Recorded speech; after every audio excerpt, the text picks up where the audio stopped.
Memang senang dan bangga kalau di dalam bernegara kita memiliki seorang pemimpin yang memiliki keterampilan kelas dunia seperti presiden pertama kita yang pandai bermanuver di tingkat dunia, memprakarsai non-blok, memimpin konferensi Asia Afrika, membangun Ganevo diplomasi melalui olahraga, mengambil Papua dengan manuver diplomasi ke Amerika dan PBB. Kalau yang sekarang, pemimpin setelahnya semua jago kandang. Lawannya yaitu hanya rakyatnya sendiri dan mereka yang punya otot pengetahuan bernegara dan berekonomi yang beda, itu aja lawan mereka. Para pemimpin setelah Soekarno hanya berebut anggaran dengan proyek-proyek yang modalnya dari dua sumber, mencekik rakyat dengan pajak-pajak dan berhutang pada negara asing. Herannya lagi, dari PDB kekayaan nasional itu yang senilai 1.000 billion terbagi tidak adil di 3 bagian. Yang 130 billion dolar adalah APBN, yang 700 billion dolar adalah oligarki, dan rakyat serta UKM hanya sekitar 170 billion dolar yang dikerubuti 97% populasi. Idealnya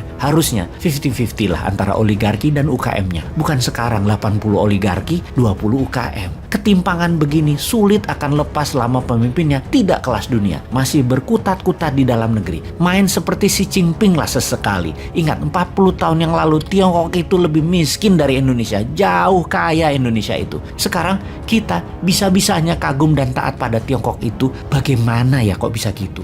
Bukannya meniru dan memodifikasi apapun supaya Indonesia berdaulat. Ini semua bagaimana sih sebenarnya? Jadi kita lihat berdasar data, apa yang Tiongkok akan lakukan mengambil peluang krisis Ukraina. Pastinya kita lihat fakta data. Kita mundur sekitar di tahun 2014. Ketika itu Rusia mencaplok Crimea, sebuah wilayah berdaulat di Laut Hitam, baratnya Rusia. Tiongkok membela Rusia dengan mengatakan pihak barat yang memulai pertikaian tersebut sehingga Rusia harus turun tangan mengatasinya. Kita lanjut di tahun 2022 ini. Tiongkok kembali membuktikan kesetiakawanannya dengan Rusia dengan menuliskan di headline berita nasional Tiongkok, Amerika menggunakan krisis Ukraina untuk mensahkan gerakan militer di Eropa, di mana kita tahu bahwa bagi Amerika perang adalah profit. 25% pendapatan negara Amerika adalah dari mesin perang, jualan senjata, dan untuk senjata tersebut Amerika harus create demand, harus menciptakan demand dengan adanya perang tersebut. Di sini Tiongkok membawa framing Amerika lah yang sesungguhnya ingin perang di Ukraina. Inilah strategi komunikasi Tiongkok, blame the West. Strategi kedua Tiongkok bagaimana? Semua musuh Amerika adalah mitra bisnis Tiongkok. Strategi ini dalam akademi militer istilahnya adalah flanking attack, mengambil musuhnya lawan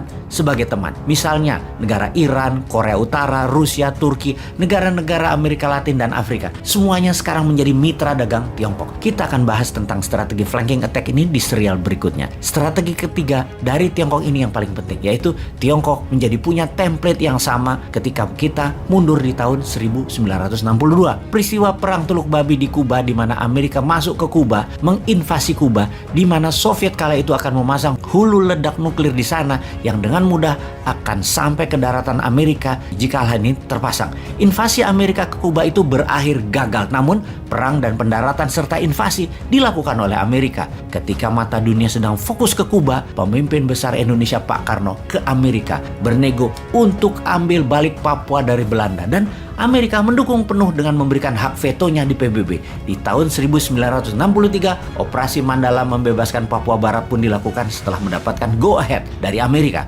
Amerika sisi lain mendapat izin di Grasberg sebagai kompensasinya. Strategi pintar Soekarno memanfaatkan krisis Kuba. Dan apa yang dilakukan oleh Tiongkok di tahun 1962 di saat yang sama itu?